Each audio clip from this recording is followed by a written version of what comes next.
Excuse me. I heard it so quietly I almost thought it was someone talking to themselves.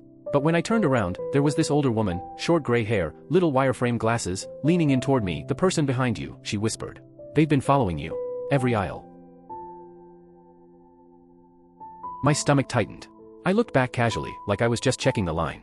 And sure enough, 3 people behind us stood. A tall guy with dark hair, staring down at his phone. Blue jacket. Just like she said. I asked if she was sure. She nodded, eyes wide, and told me she'd watched him trail behind me from electronics, to home goods, and then to the book aisle. Never getting too close. Never wandering off. I thanked her, even though my heart was thudding like I'd just run a mile. I tried to look normal, breathing slow, smiling at the cashier, while scanning around for any store security. Nothing. At checkout, I paid fast. The guy in the blue jacket stayed in line, not even looking at me anymore. Maybe she was wrong. Maybe he was just another shopper. But my nerves wouldn't let it go. I power walked to my car, threw the bags into the trunk, and got out of that parking lot faster than I ever have in my life. Every stoplight, I checked my mirrors. No blue jacket. No suspicious car behind me. Just me being dramatic, or so I told myself. By the time I pulled into my apartment complex, my nerves had settled into this tired shakiness. I grabbed the basics, milk, eggs, bread, and left everything else in the back. I just wanted to be home. Right as I unlocked the door, my phone rang. Nathaniel.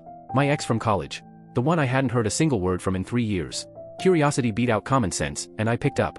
His voice sounded tense, almost shaky. He told me he needed to talk, that it was important, and asked if we could meet. I hesitated, obviously. After 3 years? But he sounded different. Serious. So I agreed. We set it for Wednesday. The park near the library. When Wednesday came, I got there 15 minutes early.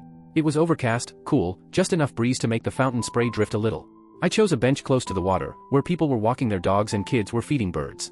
Nathaniel showed up exactly at 2 o'clock. Sunglasses on, even though the sky was cloudy. He gave me this awkward hug, like he wasn't totally sure I'd let him. Then he thanked me, twice, for meeting. He said he'd been debating for weeks about how to approach me. I raised an eyebrow and said texting would have been a decent start. He laughed nervously and said he wasn't sure I'd respond. Then he took off the sunglasses, and everything changed. His voice got lower, and he said, I saw something at your sister's wedding. My stomach dropped. Ent's wedding was last month. It was beautiful. Emotional. Normal.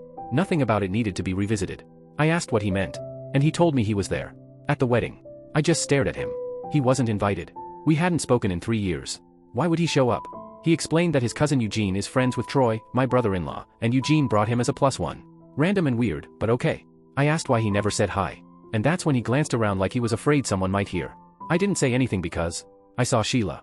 I blinked. Who? Your mother. I actually laughed. I couldn't help it. Because that was impossible. Completely, horribly impossible. I told him my mom wasn't there. My mother was dead. She died in a car accident when I was 12. Nathaniel shook his head and said, No. I know what she looks like. I've seen